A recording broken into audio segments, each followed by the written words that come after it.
Ang kwentong ito ay pinadalang sulat ni Kiko. Noong taong 1968, sa isang liblib na baryo, sa baybayin ng Hinatuan, Surigao del Sur, naninirahan ng isang mangingisda na nagngangalang Damaso. Tahimik ang kanyang buhay kasama ang asawa niyang si Carolina at ang kanilang nag-iisang anak na si Dandan.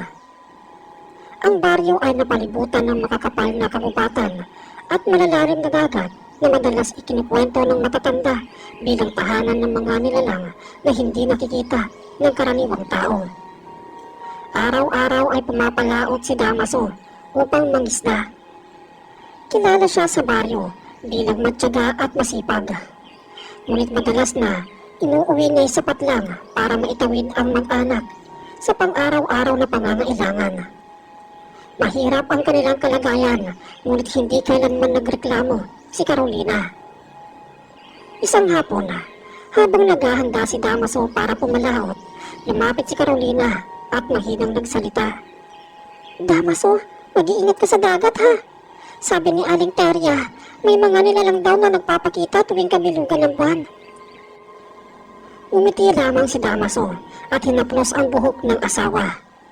"Carolina, matagal na akong nangingisda rito. Alam ko ang agos. Alam ko ang mga alon. Huwag kang mag-alala." Tahimik na nakatingin si Dandan, ang kanilang 8 taong gulang na anak. "Ama, totoo po bang may sirena sa dagat?"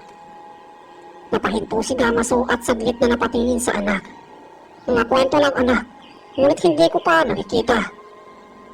Hindi na nag-usisa pa si Dandan at muling naglaro sa gilid ng kanilang kubo.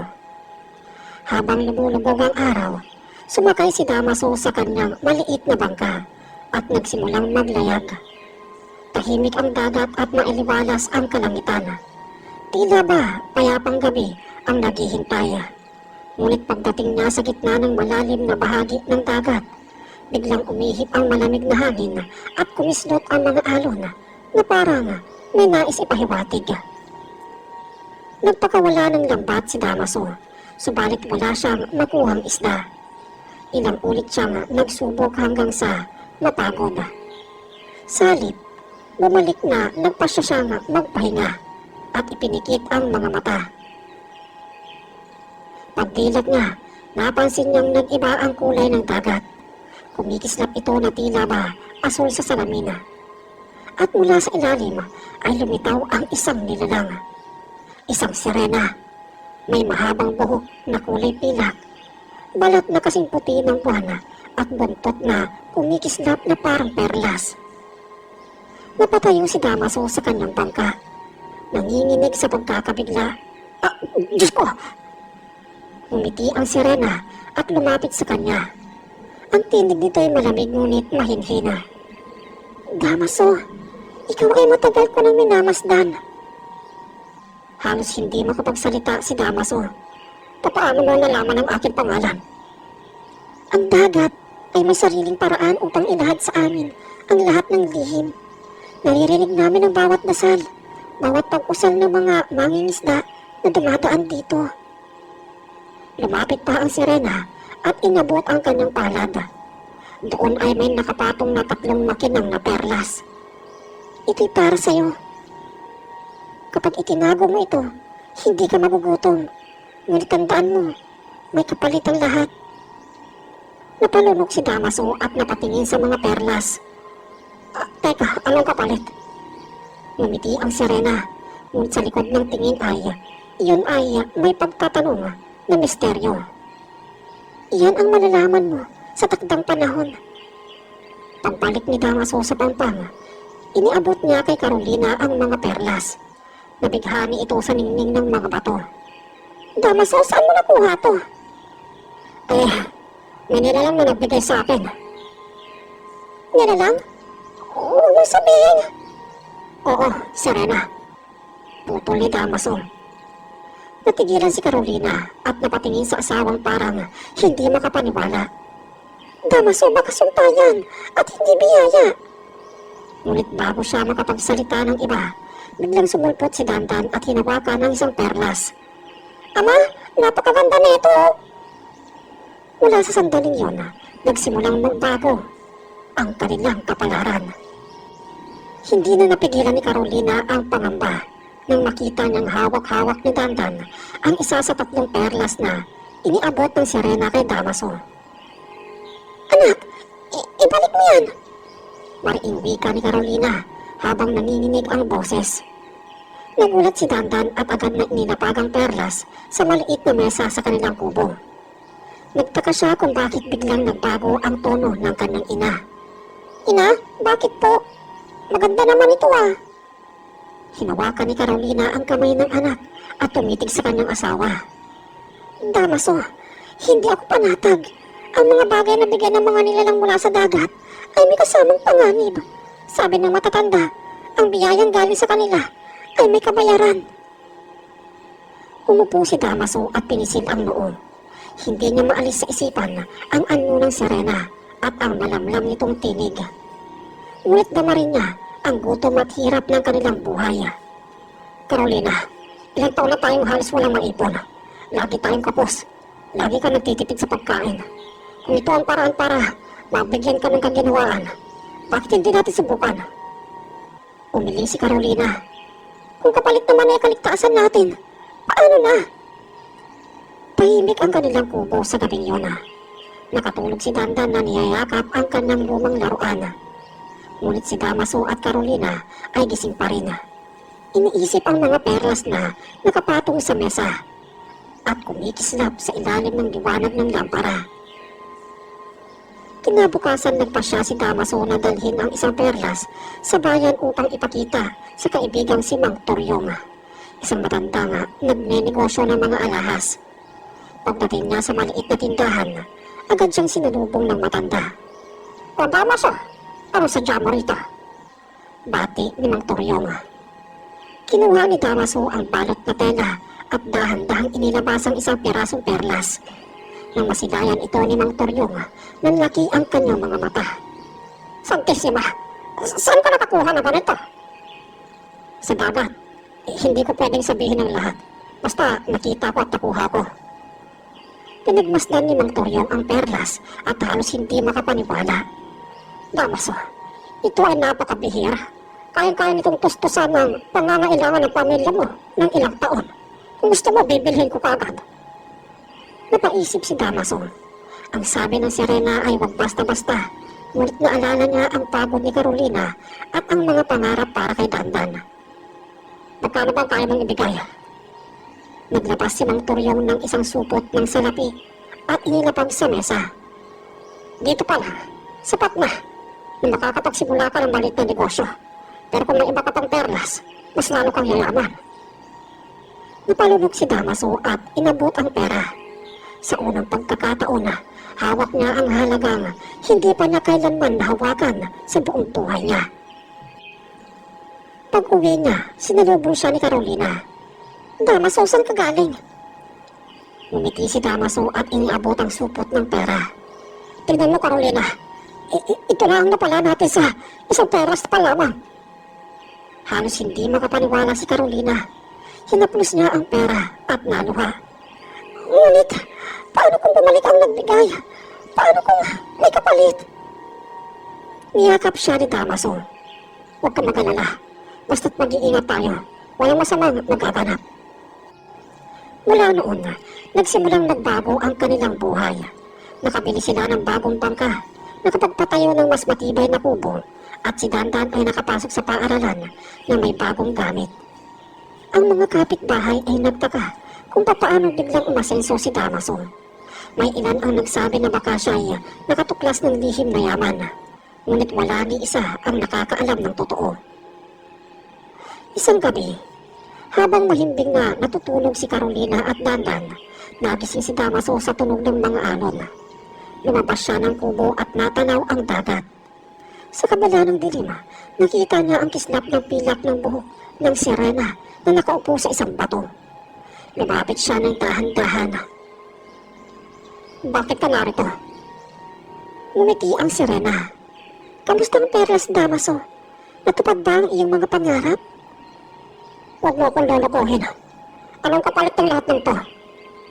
Ang Serena ay tumawa ng mahina. Tila ba nanunukso. Hindi lahat ng kapalit ay nakikita kaagad, Damaso. Tandaan mo, ang dagat ay may sariling hiling. Kapag dumating ang oras, maririnig mo to. At bago siya makapagsalita, naglaho ang sirena sa ilalim ng alon. Naiwan si Damaso na nanginginig, hawak ang dibdib. Habang nararamdaman ang malamig na hangin na parang bumabalot sa kanya ng isang hindi mapaliwanag na pangamba. Kinabukasan, napansin ni Carolina na tila balisa ang kanyang asawa. Damaso, may nangyari ba? Tanong nito. Umiling si Damaso. Wala, Carolina. Siguro, pagod lang ako sa dagat. Ngunit alam ng babae na may tinatago ang kanyang mahal na asawa. Makalipas ang ilang linggo, nagsimulang makaranas ng kakaiba si Dandan. Madalas niyang marinig ang tila boses na umaawit mula sa dagat tuwing gabi.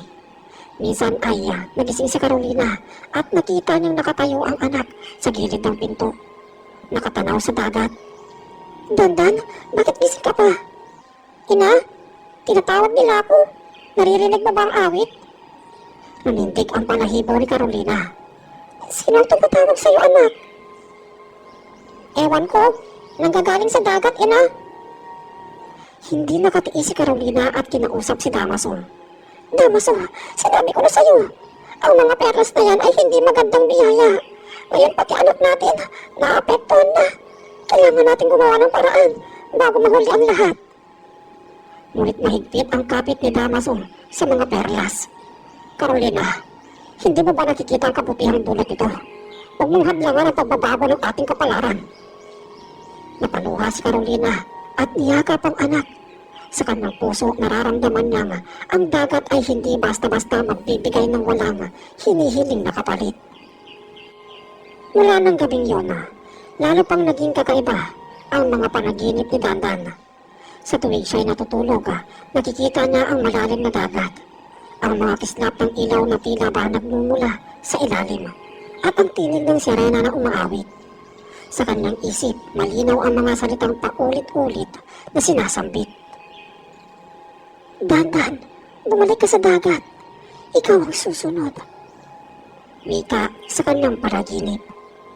Nagising si Dandan isang madaling araw. Pawis na pawis at hinahabol ang hininga. Napatakbo siya papunta kay Carolina at niyakap ang ina. Ina, ayaw kong kunin nila ako. Nagulat si Carolina at agad siyang niyakap ng mahigpit. Sinong kukuha sa'yo, anak? Ang sirena, ina. Sinasabi niyang para sa akin daw ang dagat. Halos maglumo si Carolina sa kanyang narinig. Tumitig siya kay Damaso na noon ay kakagising lamang. Damaso, narinig mo ba? Ngayon malinaw na. Ang kapalit ng mga perlas ay ang anak natin. Nanigas si Damaso at mabilis na lumapit. Dandan, anak. Huwag mong isipin yan. Panaginip lang yun. Ngunit sa loob ng kanyang dibdib, ramdam ni Damaso ang bigat ng salitang binitawan ng sirena noong gabing huli niya itong nakita. Kinahaponan, habang nasa dagat si Damaso, napansin niyang wala ni isang isda ang pumapasok sa kanyang lambat. Karaniwan ay marami siyang nahuhuli mula nang makuha niya ang mga perlas. Ngunit ngayong araw, tila ba iniiwasan ng mga isda ang kanyang bangka. Habang iniisip niya ito, biglang lumitaw ang sirena mula sa ilalim ng alon. Nakatitig ito kay Damaso, malamlam ang mga mata. Damaso, huwag mong kalimutan ang ating kasunduan. Sumigaw si Damaso, nanginginig ang boses. Anong kasunduan? Wala akong pinangako sa'yo. Ngumiti ang sirena. Hindi mo kailangan mangako. Ang pagtanggap mo ng mga perlas ay tanda ng iyong pagsang-ayon. Ang dagat ay hihiling ng kapalit at hindi ikaw ang napili, kundi ang anak mo. Galit na tinapik ni Damaso ang tubig gamit ang sagwana. Hindi ko may bibigay ang anak ko. Bawiin mo ng mga perlas. Ibabalik ko lahat sa'yo. Ngunit ang sirena ay unti-unting naglaho sa ilalim ng alon. Iniwan siyang mag-isa sa gitna ng dagat. Pagbalik niya sa kanilang kubo, sinalubong siya ni Carolina na halatang hindi mapakali. Damaso, dumating si Aling Terry kanina. Sabi niya, Nakikita niya raw sa panaginip na may dalang panganib ang mga perlas. Pinapapunta na tayo kay Mang Hilario, ang matandang albularyo sa kabilang baryo. Napayuko si Damaso at nag-isip. Ayaw niyang ipakita ang takot, ngunit hindi niya rin kayang itanggi. Sige, bukas pupunta natin si Mang Hilario. Kinabukasan, magkasama silang pupunta kay Mang Hilario, isang kilalang albularyo na matagal nang tumutulong sa mga taga-baryo na laban sa mga kakaibang nilalang. Matanda na ito, payat at may malalim na mata, nuwari nakikita ang hindi nakikita ng iba. Pagdating nila, agad nagsalita si Carolina. Mang Hilario, tulungan niyo po kami. May mga perlas na ibinigay ni Serena kay Damaso at ngayon ang anak namin ang naapektuhan. Serena? Matagal ko na naririnig ang tungkol sa mga Serena ng hinatuan. Hindi sila basta nagbibigay ng walang hinihiling. Kung ano ang kinuha sa kanila, kailangan din ibalik. Inilabas ni Damaso ang natitirang dalawang perlas at inilapag sa harap ni Mang Hilario. Kumislap ito sa ilalim ng liwanag ng araw. Kakaiba ang ningning ng mga perlas na ito. Hindi ito para sa tao. Ang mga ganitong bagay ay tanda ng kasunduan. Kapag hindi natupad ang hinihingi ng dagat, kukunin nila ang pinakamahalagang bagay sa iyo. Napalunok si Damaso. Paano ko maliligtas ang anak ko? Kailangan mong ibalik sa dagat ang mga perlas bago dumating ang ikatlong kabilugan ng buwan. Kung hindi, kukunin nila si Dandan. Diyos ko, malapit na ang kabilugan ng buwan, Damaso. Pag-uwi nila, nagpasya si Damaso na ilihim muna kay Dandan ang lahat. Ngunit si Dandan ay tila ba lalong napapalapit sa dagat. Tuwing hapon, nakikita siya ni Carolina na nakatayo sa tabing dagat. Pakikinig sa alon na parang may kinakausap. Anak, huwag ka na lumapit doon ha! Sigaw ng kanyang ina. Ina, hindi naman sila masama eh. Sinasabi nila, doon daw ako kabilang. Napaluha si Carolina. At agad na hinila ang anak, papalayo sa dalampasigan. Lumipas ang mga araw at dumating ang gabi ng kabilugan ng buwan. Tahimik ang baryo, ngunit ang dagat ay tila buhay na buhaya. May mga alon na kumikislap at tila ba may musika nga nagmumula sa ilalim. Hawak ni Damaso ang dalawang perlas. Sabay-sabay nilang tinungo ang dalampasigan kasama si Carolina at Dandan. Nandoon din si Mang Hilario. May dalang mga halamang gamot at mga dasal na nakahanda. Damaso, ito na ang tamang oras. Itapon mo na ang mga perlas sa dagat at humingi ka ng kapatawaran. Huminga ng malalim si Damaso at lumapit sa pampanga. Inihagis niya ang dalawang perlas sa alon. Kumislap ito bago tuluyang lumubog. Ngunit bago pa siya makapagsalita, biglang lumitaw ang Serena mula sa tubig. Ang mga mata nito'y nagliliyab sa ilalim ng buwan. Damaso, hindi sapat ang ibalik ang mga perlas. Tinanggap mo ang biyaya at kailangan mong tuparin ang kapalit. Sigaw ng Serena. Huwag ninyo kunin ang anak namin, sabi ni Carolina. Ngunit sa isang iglap, umakyat ang malakas na alon at bumalot kay Dandan. Humawak si Damaso sa kanyang kamay. Pilit na hinahablot mula sa tubig, habang si Carolina ay hysterical na sumisigaw. Napatitig si Mang Hilario sa eksena at mabilis na nagsimulang magdasal, sabay-sabay ng diniktik na halamang gamot sa alon. Ngunit mas lalong lumakas ang dagat at ang tinig ng sirena ay umaalingaw-ngaw. Ang dagat ay hindi maaaring linlangin, wika nito. Humigpit ang hawak ni Damaso kay Dandan habang pilit siyang hinahatak ng alon patungo sa dagat. Nakapulupot sa binti ng bata ang tila mahabang buhok na parang pilak na unti-unting sumisirit mula sa ilalim ng tubig. Pumupunit sa hangin ang sigaw ni Carolina habang hawak-hawak ang braso ng anak. Damaso, huwag mong bibitawan si Dandan! Si Mang Hilario na Maya patuloy na bumibigkas ng dasal. Inuusan ang bawat salita na mabilis, sabay-sabay ng pulbos na galing sa dinikdik na dahon at ugat. Habang ginagawa na ito, bahagyang humina ang hatak ng alon. Subalit hindi pa rin bumibitaw ang buhok na nakapulupot kay Dandan. Nanginginig ang buong katawan ni Damaso habang nakikipagbuno sa hindi nakikitang puwersa. Serena, ako ang kumuha ng mga perlas. Ako ang may sala. Huwag ang anak ko. Mula sa gitna ng alon muling lumitaw ang Serena. Ang kanyang mga matay tila nagliliyab sa liwanag ng buwan. Hindi ikaw ang hinihingi ng dagat, Damaso. Ang dugo na yung anak, ang kapalit ng biyayang nakuha mo. Mariing tumutol si Damaso. Halos mapatid ang boses sa galit. Hindi mo makukuha ang anak ko kahit kailan.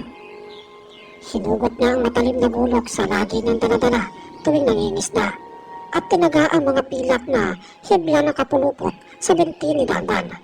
Sa unang hiwa, naputol ang ilan at agad niyang hinila ang anak palapit sa kanya.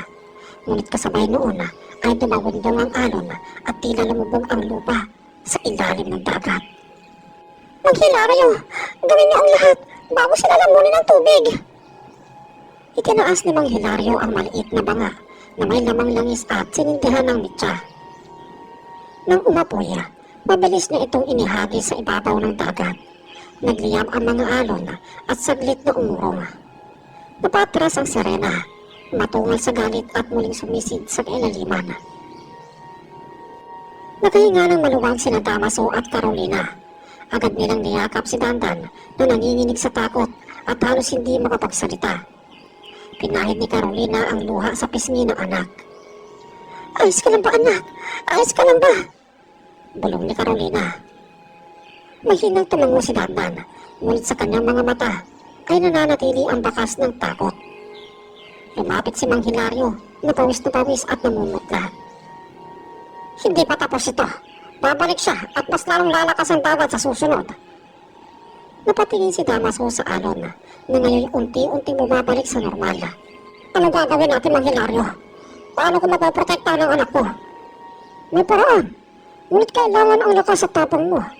Ang huling paraan ay ang harapin ng Serena sa mismong pusod ng dagat kung saan siya nakatira. Doon lamang matatapos ang sumpa. Kinabukasan na pagpasyahan ni Damaso na pumalaot muli. Dala ang gulok at mga halamang ibinigay ni Mang Hilario. Pinilit siyang pigilan ni Carolina. Damaso, baka hindi ka makabalik. Paano kami ni Dandan kung mawala ka? Hinawakan ni Damaso ang mga kamay ng asawa. Carolina, kung hindi ko gagawin to, kukunin nila ang anak natin. Mas mabuti na lang ako ang lumaban kaysa walang gawin. Ama, huwag kang pumunta. Baka saktan ka nila. Sabi ni Dandan at yumakap sa ama. Hinaplos ni Damaso ang ulo ng anak. Anak, ginagawa ko to para sa'yo. Huwag ka matakot. Babalik ang papa. Sa pagsapit ng dapit hapon, pumalaot si Damaso sa gitna ng dagat. Dala niya ang mga halamang ibinigay ni Mang Hilario at simpleng buti ng langis na panlaban sa mga nilalang na tubig. Tahimik ang paligid maliban sa huni ng mga ibong dagat at mahinang hampas ng alon sa kanyang bangka. Habang palalim ng palalim ang kanyang pinupuntahan, ramdam niya ang malamig na simoy na tila nagbabadya ng panganib. Biglang kumulog at kumidlat kahit walang ulan. Sa gitna ng kumikidlat at kadiliman, lumitaw ang Serena. Nakaupo sa ibabaw ng isang malaking bato. Damaso, bakit ka nagbalik? Matalim ang tingin ni Damaso. Mahigpit na hawak ang gulok. Narito ako para tapusin ito. Bawiin mo na ang mga perlas. Huwag mo gagalawin ang anak ko. Tumawa ang Serena at nakakapangilabot. Hindi na iyon ang usapan. Ang oras na iyon ay ang anak mo na malapit ng makuha. Hindi mo na kayang baguhin ang nakatakda. Ngunit humakbang si Damaso sa kanyang bangka. Itinapon ng pulbos na halamang kamot sa may hangin at malakas na sumigaw. Kung gusto mong kunin ang anak ko, kailangan mo muna dumaan sa akin. Umangat ang malalaking alon at mula sa ilalim ay lumitaw ang iba pang mga nilalang ng dagat. Ang ilan ay may anong tao, ngunit may mga palikpik ang gilid ng katawan. Ang iba na may hugis isda na may matang pula at matutulis na ngipin. Pinapalibutan nila ang bangka ni Damaso. Hindi nag-atubili si Damaso. Tinaga niya ang unang nilalang na sumampa sa bangka at agad itong bumagsak pabalik sa tubig. Ang isa pa'y sinabuyan niya ng langis mula sa bote at agad itong nagliyap ng tamaan ng apoy mula sa kanyang sulong. Ngunit dumarami pa sila. Sa bawat atake ni Damaso, may kasunod pang mas mabangis. Mula sa malayo, natanaw ni Carolina at Dandan ang bangka ni Damaso na nilalamon ng malaking alon. Humagulgol si Carolina habang mahigpit ang pagkakayakap sa anak. Diyos ko, iligtas mo ang aking asawa! Damaso, uling pagkakataon na ito, ibigay mo na ang anak mo. Wika naman ng sirena. Mariin ang sagot ni Damaso. Hindi kailanman. At sa isang iglap, sumisid siya sa dagat, dala ang bulok at ang natitirang halamang gamot. Sinundan niya ang liwanag na nagmumula mula sa buntot ng sirena. Palalim ng palalim hanggang sa narating niya ang isang kuweba sa ilalim ng dagat na puno ng kislap ng mga perlas. Sa loob ng kuweba, naroon ang sirena, nakaupo sa trono na yari sa mga korales at kabibe.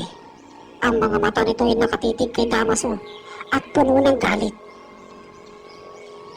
Dito na nagtatapos ang iyong tapang, sabi ng sirena. Ngunit itinaas ni Damaso ang gulok sabay saboy ng abo mula sa halamang gamot. Biglang umusok ang paligid ng kuweba at napasigaw ang sirena. Hawak-hawak ang mga mata na tila nasusunog. Sinamantala ni Damaso ang pagkakataon at buong lakas niyang tinaga ang gulok sa batok ng nilalang. Sa ibabaw ng dagat, biglang lumakas ang lindol at yumanig ang buong bayan. Napasigaw ang mga tao sa baryo, habang ang dagat ay tila bumubulwak. Si Carolina at Dandan naman ay halos mapadapa sa takot, hawak-hawak ang isa-isa. Carolina! Si Damaso nasa gitna pa rin siya ng dagat! Sigaw ng isa sa mga kapit-bahay. Tumakbo si Carolina papalapit sa dalampasigan. Umaasang makita ang asawa, ngunit tanging malalakas na alon at nagkikislapang liwanag mula sa ilalim ang kanyang nasisilayan. Sa mga sumunod na gabi matapos ang insidenteng nasaksihan ni Damaso sa gitna ng dagat, hindi na siya mapakali. Madalas siyang tumayo mula sa kanyang banig tuwing hating gabi. Nakikinig kung may maririnig na kakaibang awit mula sa laot. Si Carolina naman ay nananatiling nagbabantay, hawak ang rosaryo at mahigpit na pinapaalalahanan ang asawa na wag basta-basta sumakay muli sa bangka, lalo na kung gabi. Ngunit ang isip ni Damaso ay tila nahumaling na nagniningning na sa mga perlas at sa nilalang na sirenang kanyang nasilayan. Carolina, hindi ako mapalagay para tinatawag ako ng dagat. Wika ni Damaso habang nakaupo sa gilid ng kanilang kubo. Madaling araw pa ng mga oras na yon. Damaso, huwag mong hahayaan na malinlang ka ng mga nilalang na hindi natin lubos na kilala. Minsan, ang kanilang mga alok ay may kapalit talaga ay hindi natin kakayanin. Tahimik lamang na tumango si Damaso ngunit sa kanyang isipan naglalaro ang imahe ng sirenang nag-abot ng perlas.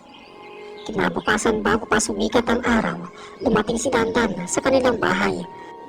Dala ang mga nahuling isda sa kanyang sariling huli. Ama, bakit hindi ka lumalabas para manghuli?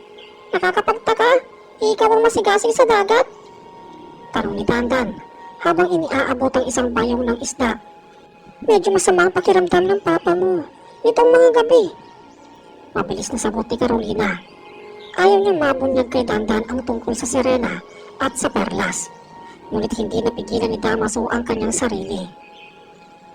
Dandan anak, may nakita ako sa dagat. Isang sirena. Inalok niya ako ng perlas. Nanlaki ang mga mata ni Dandan. Ama, sigurado ka ba? Sabi po ng mga matatanda rito, hindi biro ang ganyang bagay. Kaya pala may kakaibang nangyayari sa gitna ng dagat nung nakaraang umalis ka. May mga kwento na kapag tinanggap mo daw ang handog ng sirena, ama, kapalit noon kaluluwa o buhay mo mismo o kaya ng mahal mo sa buhay. Ngunit huli na anak, tinanggap ko ang perlas. At ngayon ang masaklap pa rito, ikaw ang gusto nilang kunin. Ayoko naman mangyari yan kaya sinugod ko ang sirena noong nakaraang araw. Pero hindi ako nagtagumpay. Nakaligtas siya. Patawad anak. Masyado kong inisip ang ating buhay. Gusto ko maahon ang ating paghihirap at umangat tayo sa buhay. Kaya lang, mabigat ang kapalit. Makalipas ang ilang araw, kumalat ang bulong-bulungan sa baryo. May mga nagsasabing naririnig nila ang mga awit na nagmumula sa dagat tuwing hating gabi. Ang ilan ay nakakita raw ng liwanag na kumikislap sa ibabaw ng tubig. Tila ba mga perlas na lumulutang. Dahil dito lalong naging palaisipan ang lahat ng pangyayari at napaisip ang mga tao na baka ito ang dahilan ng pag-udlad ng buhay ni Damaso. Kinabukasan, may nakarating sa kanilang balita na may dalawang mangingisda ang hindi nakabalik kagabi. Huling nakita sila papunta sa bahaging dagat na sinabi mismo kung saan nakita ni Damaso ang sirena. Natigilan si Damaso at Carolina. Ang kanilang titig ay nagtagpo, parehong puno ng takot at pangamba. Dandan anak, kahit anong mangyari, lagi mo tatandaan, mahal na mahal ka ni ama. Sa totoo lang anak, ikaw ang gustong kunin ng sirena, pero hindi ako pumayag. Sasabihin ko sa ating baryo ang aking nagawang mali, para na sa ganun matulungan tayo na matakasan ang sumpa ng sirena. Nagdamag silang naghanda, si Damaso, si Carolina, at si Mang Hilario, kasama ang ilan pang matatapang na mangingisda na pumayag tumulong. Hindi na nila inisip ang takot, ang nag-uumapaw na pangamba para sa bayan at ang pagnanais na iligtas ang kanilang mga anak ang nagbigay sa kanila ng lakas. Bawat isa ay may dalang dasal, halamang gamot, langis at maliit na dalang gulog o sibat. Pinag-usapan nila ang plano. Ibabalik ang mga natitirang perlas na pinagmulan ng mga to. Bukod kasi kay Damaso, meron pang ibang inalok ang sirena. Ngunit ang kapalit na kaginhawaan ay buhay ng isang inosente. Pagsapit ng dapit hapon, nagpulong sila sa pampang. Nakatanaw ang buwan pero kakaibang katiwasayan sa hangin. Huwag kayong maghiwa-hiwalay. Kung may tumatawag sa inyo, huwag kayong tumugon. Ang pag-asa natin ay iisang loob at sa panata. Umakyat si Damaso sa maliit na bangka na may dalang abo ng halamang gamot at isang supot kung saan ilalagay niya ang natitirang isang perlas. Nakatingin si Carolina kay Dandan na nakayakap sa kanilang aso. Hindi nagawang magsalita ng mag-asawa. Sapat na ang tingin para malaman ang lahat. Nung umabot sila sa lugar kung saan unang lumitaw ang sirena, nagbigay ng isang mahinang huni ang dagat. Parang paalala sa kanilang nilalapitan ang pusod ng isang lumang lihim. Bumaba ang ilang nilalang sa mga gilid ng tubig. Kumikislap at tahimik, nananatiling kalmado naman si Damaso at sinunod ang bili ni Mang Hilario. Inihagis niya muna ang ilang pulbos sa hangin at umusal ng dasal. Muling sumilay sa kanilang harapan ang sirena. Mas malapad ang ngiti kaysa sa dati at mas malamlam ang mga mata. Binalikan niyo na naman ako. Wika nito na parang sinisinghot-singhot ang hangin. Ano ang inyong dala? Tinitigan ni Damaso ang perlas at buong tapang na inihanda ang kanyang pananalita. Dala namin ang kabayaran. Hindi na namin nahayaang kunin ng sino mang inosente. Ibabalik na namin ang lahat at hihilingin namin ang kapatawaran. Hindi sapat ang salita. Kailangan ng sakripisyo. Sabi ng sirena habang tumatawa. Ngunit ang tawa ay may lamig. Sumulap si Carolina kay Damaso.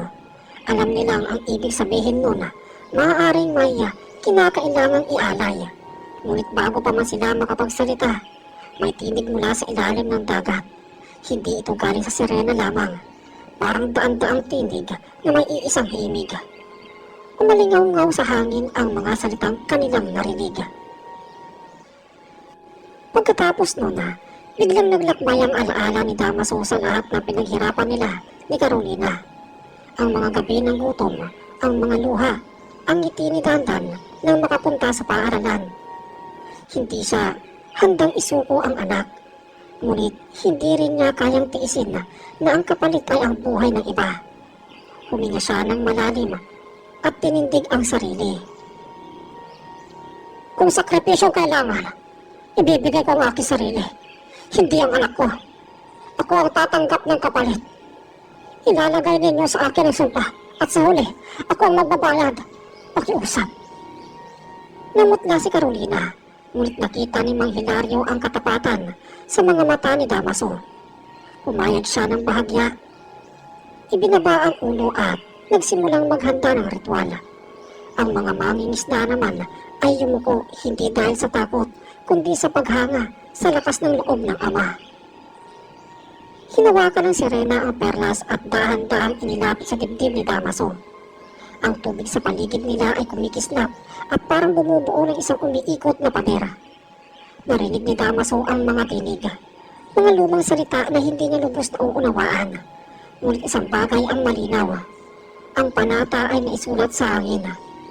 Nang maramdaman niyang ang malamig na enerhiya ay pumasok sa katawan niya, hindi siya umatras. Sa halip, pinisil niya ang kamay ni Carolina. Maya-maya pa, naglakbay ang oras na tila walang hangganan. Ang dagat ay sumabog sa tunog ng mga awit at ang mga nilalang ay humilig na parang may sinasabing hatol. Pagkatapos ng ilang sandali, unti-unting humupa ang kislap. Bumaba ang sirena at itinuwid ang tingin kay Damaso. Ang panata ay pinagtibay, ngunit hindi mo ito magagawang mag-isa, sabi ng sirena. Sa unang tingin tila nais nitong aminin na may iba pang batas ang kanilang mundo, mga batas na umiiral bago pa man ang tao. Ngunit sa halip na kunin ang bata, inunat ni Damaso ang kanyang ibang kamay at tinakpan ang mga mata ng sirena na parang nag-aalay ng pagpapatawad. Kung may nagawa akong kasalanan, yun ang pagtanggap ko ng biyaya na hindi ko pinag-isipan. Patawarin niyo ko, ngunit huwag niyong kukunin ang aking anak. Nagtagal ng ilang sandali na nanahimik ang lahat. Ang mga alon na dati tila naglalaban, ngayon nakatigil at matyagang nakinig. Pagkatapos dahan-dahang bumalik ang mga nilalang sa kailaliman.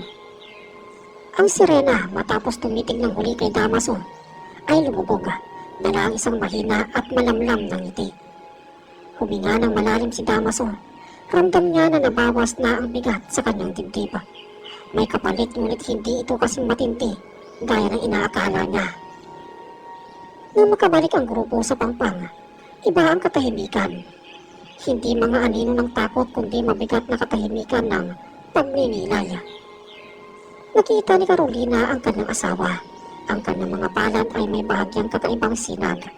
At ang mga mata niya tila naglalaman ng malalim na pag-unawa. Niyakap niya si Damaso ng mahigpit at hindi na nagtanong pa sa anak. Hindi raw ganap na nawala ang bantang dala ng sirena.